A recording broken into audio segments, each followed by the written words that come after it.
감사합니다. 우리 하나님 말씀 보도록 하겠습니다. 주님이 우리에게 주신 말씀은 사도행전 4장 1절에서 12절까지 하나님 말씀입니다. 사도행전 4장 1절에서 12절까지 하나님 말씀 우리 교독하도록 하겠습니다. 제가 먼저 읽도록 하겠습니다. 베드로와 요한이 아직도 사람들에게 말하고 있는데 제사장들과 성전 경비대장과 사두개파 사람들이 몰려왔다.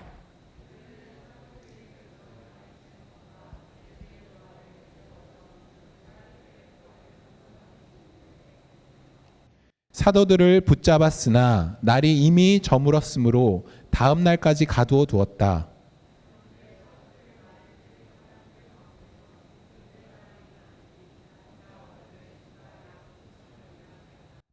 이튿날 유대의 지도자들과 장로들과 율법 학자들이 예루살렘에 모였는데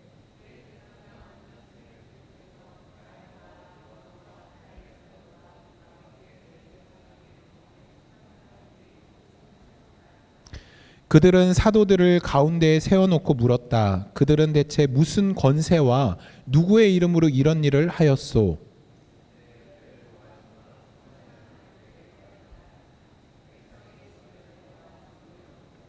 우리가 오늘 신문 받은 것이 병자에게 행한 착한 일과 또 그가 누구의 힘으로 낫게 되었느냐 하는 문제 때문이라면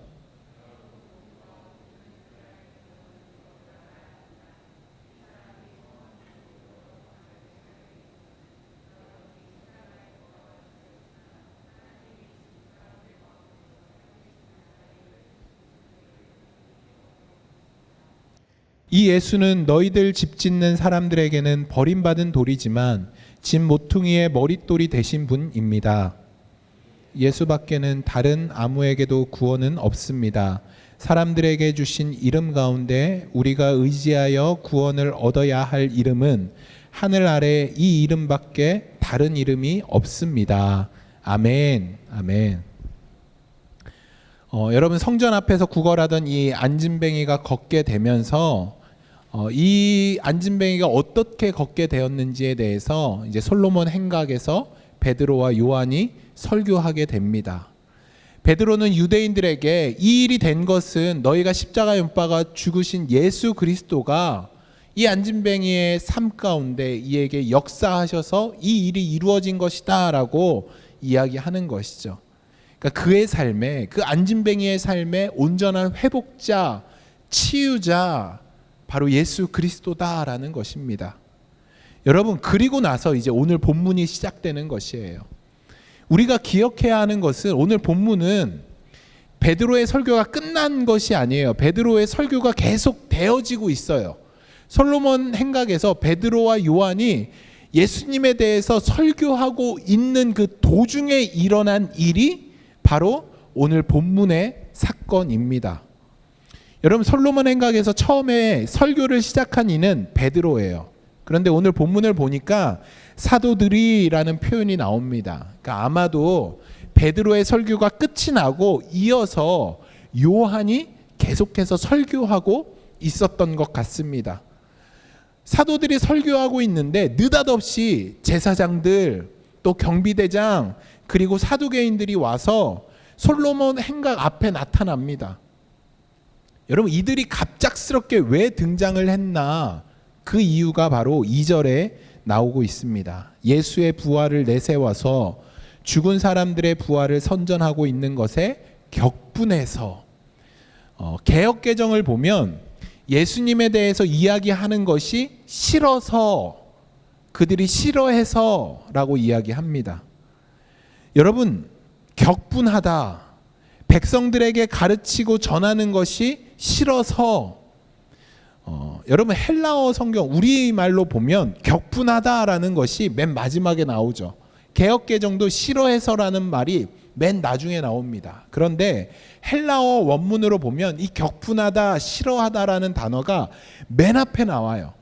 그러니까 이 제사장, 성전 경비대장, 또 이 사두개인들이 이 베드로와 요한이 예수님에 대해서 이야기하는 것이 얼마나 싫었는지 그것을 강조하고 있는 것입니다. 그러니까 너무 싫었던 거예요. 예수님에 대해서 이야기하는 것이. 여러분, 그러면 이 사도들이 예수님의 부활에 대해서 이야기하는데 이들이 왜 싫어했을까? 그리고 예수님에 대해서 전할 때 어떤 사람들이 이것을 싫어했는가? 오늘 보니까 먼저 제사장들이라고 이야기하고 있어요. 여러분, 이 제사장들은 종교의식, 종교 생활을 하는데 가장 중요한 역할들을 하는 사람들이죠. 그러니까 이스라엘은 하나님의 선민, 하나님의 선택받은 백성들이라는 인식이 강해요. 그 사람들 사이에 제사장은 가장 최상위에 있는 지도자들인 것이죠. 이 당시에 이 제사장들 중에 가장 높은 사람들을 우리는 대제사장이라고 이야기하죠. 이 당시에 대제사장은 안나스와 가야바라는 사람이에요. 이들이 바로 예수님을 십자가에 못 박은 장본인들이죠. 이들이 바로 제사장들의 집단이었죠. 여러분, 그리고 두 번째로 성전 경비대장, 그러니까 개역개정은 성전 맡은 자라고 이야기하는데 우리 쉬운 성경으로는 성전 경비대장으로 이야기해요. 여러분, 성전 경비대장 하면 뭔가 좀 지위가 낮은 것 같잖아요. 약간 좀 이렇게 표현하면 그래 쫄다구 같잖아요.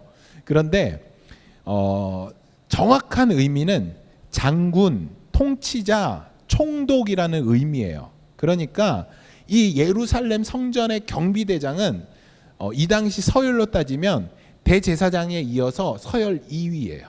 높은 직위인 거죠. 그리고 마지막으로는 사두개파 사람들이에요. 이 사람들은 로마 제국이랑 긴밀한 관계를 유지하고 있었어요. 그러니까 정치 집단이에요. 그러니까 이들의 어떤 갖고 있는 권력을 누리기 위해서 로마 그 정치 집단들과 긴밀한 관계를 이어오는 그러니까 최상위 그룹인 것이죠. 그러니까 제사장, 성전 경비대장, 또 이 사두개파, 이 사람들은 이 이스라엘 민족의 최상위 0.00001%의 사람들, 권력자들이었다라는 것이죠. 이들이 예수님의 부활과 예수님에 대해서 가르치는 것들을 싫어했다, 혐오했다, 격분했다라는 것이죠. 이들이 싫어했다라는 것이에요. 여러분, 제가 이런 표현이 맞는지 모르겠는데 종종 이런 얘기를 들어요. 저 예수님을 깊이 믿는 게 너무 싫어요. 두려워요. 저 예수님 적당히 믿고 싶어요. 왜 예수님 적당히 믿고 싶은데 너 안 그래도 그냥 적당히 믿는 것 같아. 근데 굳이 왜 적당히 믿고 싶은데 하나님이 저 선교사로 보낼 것 같아요. 하나님 저 갑자기 헌신하라고 할 것 같아요. 더 교회 나와서 더 뭔가 하라 그럴 것 같아요. 그래서 적당히 믿고 싶어요. 이런 이야기들을 여러분 실제로 제가 종종 듣습니다. 왜 그럴까? 왜 그런 생각을 할까? 그런 것 같아요. 내가 지금 누리고 있잖아요. 내 삶에 이 안정이 깨지는 게 싫은 것 같아요. 내가 적당히 돈도 벌고 내가 적당히 안정적인 직업 가운데 있는데 갑자기 하나님이 말씀하셔서 너 어디로 가라. 너 선교사님한테 후원해라. 너 뭐 해라. 갑자기 내가 누리고 있던 것이 깨지게 될까 봐 그것으로부터 오는 두려움이 사람들에게 있는 것 같다라는 생각이 있어요. 여러분, 진짜 죄송합니다. 좀 과격한 표현을 쓰자면 이런 정신 상태로는 예수님 똑바로 믿을 수 없습니다. 이런 건 올바른 것이 아니죠. 여러분, 예수님이 우리에게 가르쳐 주신 것은 헌신된 삶이에요. 더 많이 내 이웃을 사랑하고 내 이웃에게 나의 것들을 더 많이 나누는 것이에요. 여러분, 이것을 하라고 예수님 믿는 것이에요. 예수님 믿게 되면 더 많은 이웃에게 나의 사랑을 전하고 더 많은 이웃에게 나의 재정을 나누는 것이죠. 당연히 내가 가진 권리를 포기하는 것이에요. 예수님 믿는 사람에게는 이런 삶이 당연히 나타나는 것이죠. 그렇게 될 때 여러분, 우리가 당연히 누리던 것을 그냥 내려놓게 되는 것이에요. 저는 진짜 이 말에 100% 동의해요. 우리의 믿음의 실제를 볼 수 있는 것, 내 믿음이 얼마나인가 여러분 알고 싶죠? 예. 나는 내 믿음이 어느 정도지? 여러분들이 테스트하고 싶으면 테스트 할 수 있습니다. 뭐냐면 내 지갑을 통해 알 수 있어요. 내 재정이 쓰이는 곳, 내 재정이 어디에 많이 쓰이는가를 통해서 아, 내가 지금 믿음이 좋구나, 아, 내가 진짜 믿음이 연약하구나라는 것을 알 수 있어요. 제가 싫어할 것 같은데 그래도 좀 나누면 좋겠다라는 생각이 있어서 나누는데, 제가 되게 오래 전이에요. 개척하고 한 1, 2년 지나선가 우리 지훈 형제랑 밖에서 밥을 먹었어요. 밖에서 이제 지훈 형제랑 좀 친해지기도 하고 싶고 또 같이 밥도 먹고 싶고 해서 돈가스를 먹었습니다. 남자 둘이서 돈가스를 먹으면서 이야기를 나눴어요. 나누는데 제가 지훈 형제에게 이런 얘기를 했어요. 그냥 지나가는 말로 이런 얘기를 했어요. 지훈아, 그리스도인이 된다는 건, 예수님을 믿는다는 건 좋은 일이야. 왜 좋냐면 나의 것을 이웃들에게 나눌 수 있기 때문에 좋은 거야. 근데 난 정말 지훈이 너가 너만을 위해 살지 않았으면 좋겠어. 너의 것을 조금씩 나누고 살았으면 좋겠어. 근데 나는 그 구체적으로 내가 하는 일이 이런 거야 라고 이제 제가 어떤 NGO 단체 이렇게 하는 걸 소개시켜 줬어요. 이야기해 줬어요. 근데 그거를 지훈이한테 하라고 얘기한 것이 아니라 이런 방법들도 있어 하면서 정말 지나가듯 얘기했거든요. 그러고선 한참 시간이 지났어요. 몇 년이 흘렀어요. 그러고 나서 이제 지훈이 집에 가서 이제 이야기를 나누는데 냉장고에 너무 익숙한 얼굴이 있는 거예요. 뭐냐면 NGO 단체 도울 때 거기서 내가 후원하는 아이의 사진을 보내주거든요. 그 사진이 붙여 있는 거예요. 그러면서 물어봤더니 그거를 그때 이야기 듣고 그때 후원하기로 하고 후원한다 그러더라고요. 근데 그 사람을 한 명 더 늘렸대요. 근데 제가 그 얘기를 듣는데 너무 행복한 거예요. 저는 제가 교회를 개척하고 여러분들에게 이런 말씀을 전하고 훈련시키고 묵상하고 하는 모든 이유가 여러분들을 그냥 생각 안에서 나는 그리스도인이야라고 하려고 여러분들에게 이렇게 하는 것이 아니에요. 제가 여러분들에게 훈련하는 것, 제가 여러분과 함께 예배하는 것, 이 교회가 이 땅에 세워진 모든 이유는 여러분들이 여러분 삶에서 내가 당연히 누려야 할 것들을 내려놓고 그리스도인으로서 살게 하려고 여러분 이런 모든 훈련을 하는 거예요. 나만을 위해 묵상하는 것이 아니에요. 나만을 위해 하나님 예배하는 것이 아니에요. 나의 삶에 하나님이 임재하셔서 나의 삶을 통해서 나의 그 주님의 사랑이 흘러가는 거예요. 내가 알지 못하는 사람들에게, 내 이웃들에게, 내 옆에 있는 지체에게 내 사랑이 흘러가는 것이죠. 내 지갑을 보면 나의 신앙이 보인다. 저는 이 말에 100% 동의합니다. 여러분 점검해 보세요. 내가 제일 많이 돈 쓰는 곳이 어딘가? 내 재정이 가장 많이 사용되어지는 곳이 어디인가? 내가 먹는데 내 가정을 위해서 가장 많이 사용되어진다? 여러분 그러면 여러분들의 것들을 조금 포기하고, 외식하는 것 조금 포기하고, 내 옷 사는 것 조금 포기하고 나의 재정이 더 흘러갈 수 있도록 여러분들의 지갑을 거룩한 지갑으로 만드시기를 간절히 소망합니다. 여러분 예수님 믿으면, 예수님 똑바로 믿으면 이런 삶이 돼요. 동일하게 지금 모든 권력이 이 제사장, 성전 경비대장, 사두개파 모든 권력이 이들에게 쏠려 있어요. 그런데 모든 부가 이들에게 쏠려 있지만 이들은 막연히 보이지 않는 그 하나님을 믿기보다는 눈에 보이는 이 돈, 자기가 가진 권력에 더 집중하느라 예수 그리스도의 부활과 예수 그리스도의 그 십자가에 못 박히심을 외면하는 거예요. 그것을 못 들은 척하는 거. 아니, 못 들은 척하는 뿐만 아니라 그 복음의 메시지가 전해질 때 그것이 싫은 거예요. 제가 방금 이야기한 그 사람들처럼 저 예수님 더 깊이 믿기 싫어요 하는 것처럼 예수님 믿게 되면, 하나님 똑바로 믿게 되면 내 삶이 변화될 것 같으니까, 내 삶에서 이런 것들 포기해야 될 것 같으니까 똑바로 믿기 싫은 것이죠. 여러분, 정말 예수님 잘 믿으면 여러분들이 갖고 있는 것 포기해야 될 수 있어요.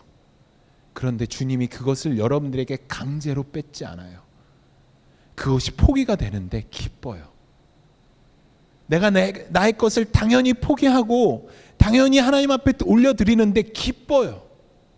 그 기쁨이 여러분들에게 임하기를 간절히 소망합니다.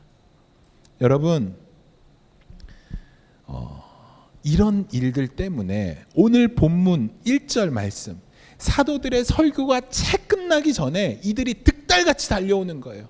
야, 그거 설교하지 마. 야, 예수님 이야기하지 마. 득달같이 와서 그거 못하게 하는 거예요.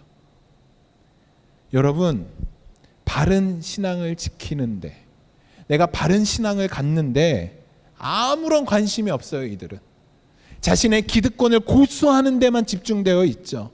그것을 위해서 이렇게 민첩하게 움직이는 거예요. 내 거 뺏기기 싫으니까 이렇게 빨리 움직이는 거예요. 설교가 채 끝나기 전에 달려와서 그거 하지 말라는 거예요. 그런 이야기 하지 말라는 거예요. 제가 이번에 독일 방문하면서 바르트부르크라는 성을 다녀왔어요. 이곳이 어떤 성이냐면 루터가 타락한 카톨릭에 대항해서 이제 종교 개혁을 단행하죠. 그리고 이 당시에는 성경을 사람들이 읽을 수가 없었어요. 성경이 번역되지 않았어요. 성경을 읽을 수 없었기 때문에 사제들조차 성경을 읽을 수가 없었대요. 여러분, 성경을 라틴어로 제작하는데 1억이 넘게 들었대요. 지금 돈으로. 어마어마한 돈이죠. 그렇기 때문에 이 루터가 카톨릭 이제 종교 개혁을 하니까 카톨릭에서 이 루터를 죽이려고 해요. 그래서 기사 분장을 해요. 기사 분장을 해서 이 바르트부르크라는 성에 숨어 들어가요. 그리고 이곳에서 무엇을 하냐면 성경을 독일어로 번역해요. 독일어로. 여러분, 이 성을 가보니까 성이 두 군데로 나눠져 있어요. 어디냐면 성주랑 그 가족들이 사는 곳과 이 기사들 혹은 손님들이 머무는 곳이 나눠져 있어요. 그런데 이 머무는, 여러분, 저기가 루터가 성경을 번역한 책상이거든요. 근데 제가 이렇게 똑바로 서지를 못해요. 이렇게 구부리고 성을 들어가야 돼요. 저기를. 그러니까 굉장히 열악해요. 저 손님들이 머무는 방, 또 루터가 저렇게 머물렀던 방은 굉장히 허름하고 지내기가 쉽지 않아요. 저것이 루터가 성경을 번역한 책상인데, 여러분, 이 당시 아무나 성경을 읽을 수 없었고, 성경을 읽으려면 사제의 허락을 받아야 돼요. 그리고 사제들조차 성경을 함부로 읽을 수 없었어요.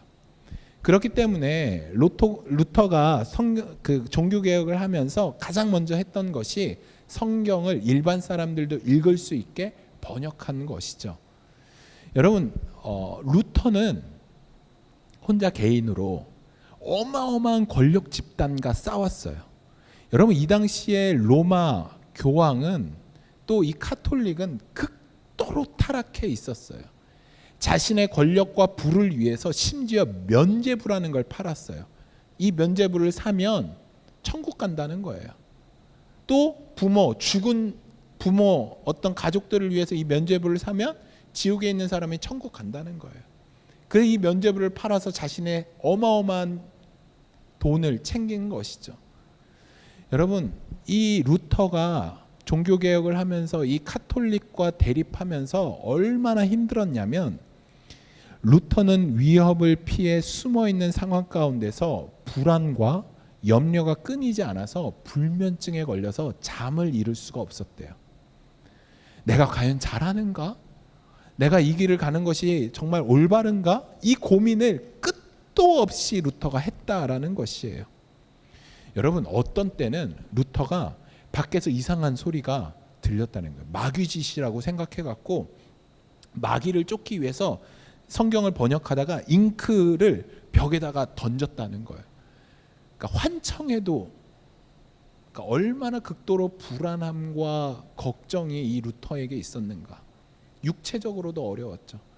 그런데 이 루터가 결국은 신약 성경을 독일어로 번역해요. 여러분, 이 번역들이 결국은 온 세계에 우리가 성경을 읽을 수 있도록 번역되어진 것이죠. 여러분, 당시 수많은 사제와 교황은 이 기득권을 놓지 않기 위해서, 그들이 누려야 할 것들을 마땅히 누리기 위해서 진짜 복음을 외면해 버렸어요. 더 욕심을 부렸죠. 이 욕심은 한도 끝도 없었죠. 계속해서 욕심을 부렸어요. 명목상 그리스도인이지만 그 안에 그리스도가 없었던 것이죠. 여러분, 루터도 사제였어요. 이 루터가 얼마든지 욕심 부리면 부귀영화를 누릴 수 있는 존재예요.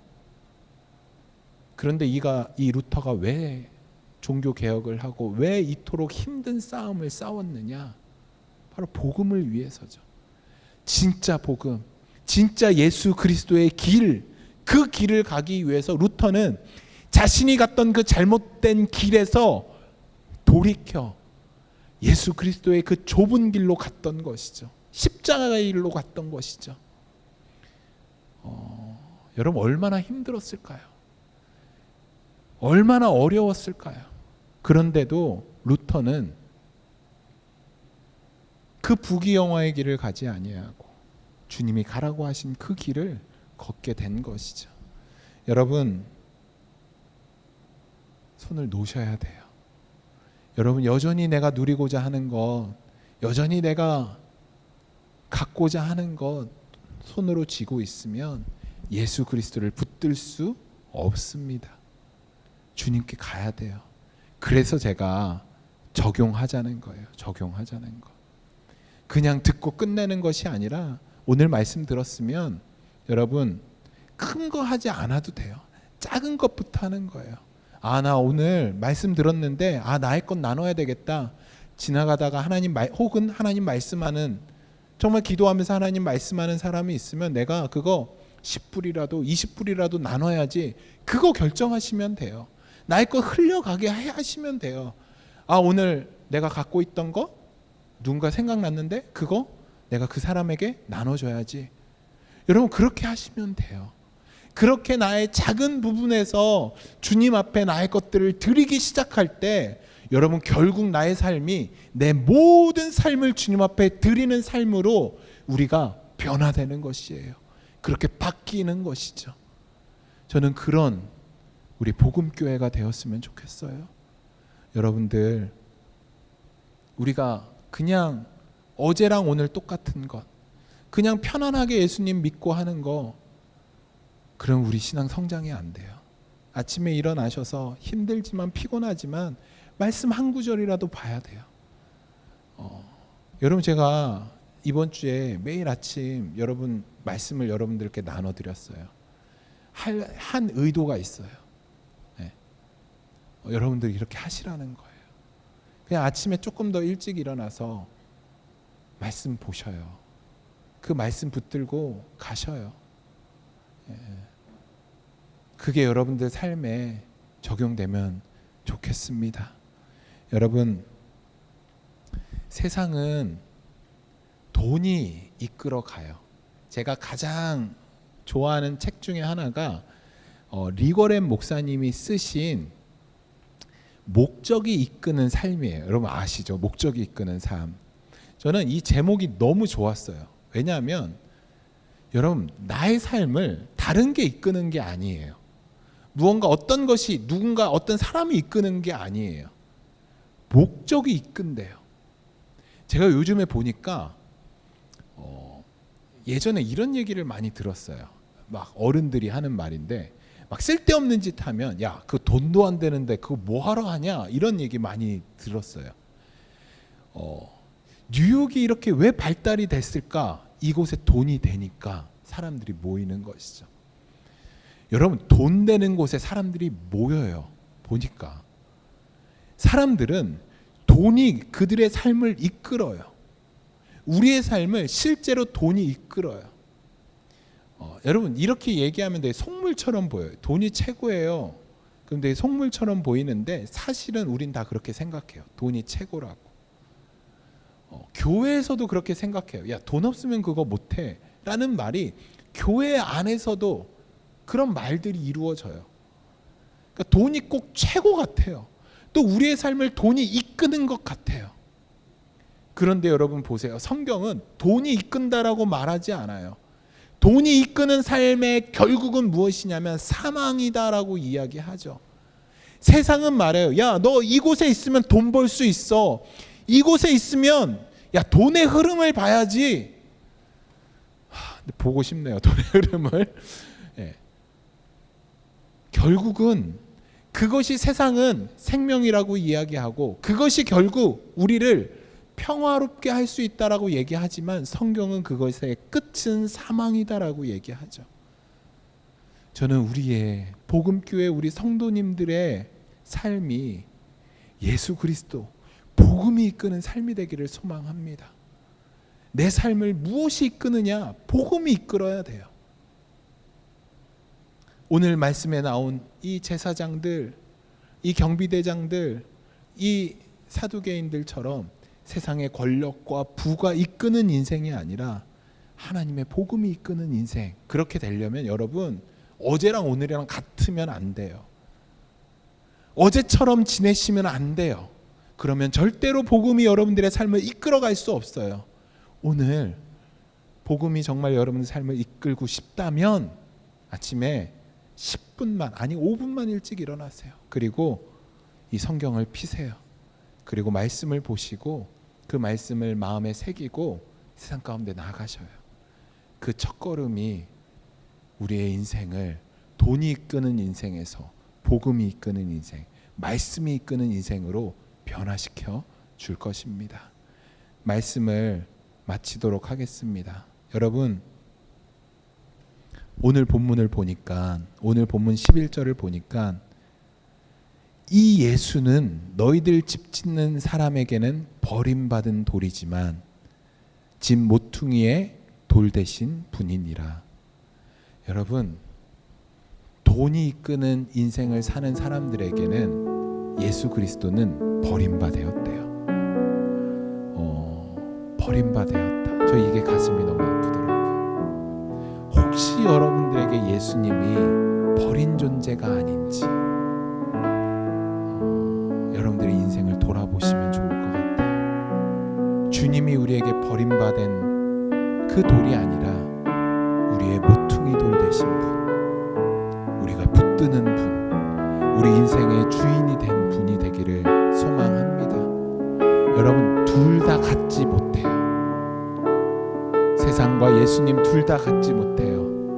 아까 우리 목사님이 말씀하신 것처럼 70%만 순종할 수 없어요. 80%만 순종할 수 없어요. 순종은 100%예요. 어느 길을 가시겠습니까? 무엇을 버리시겠습니까? 세상을 버리고 세상이 말하는 것을 버리고 예수 그리스도를 내 안의 주인으로 모시는 그런 저와 여러분들의 인생이 되기를 간절히 소망합니다. 기도하겠습니다.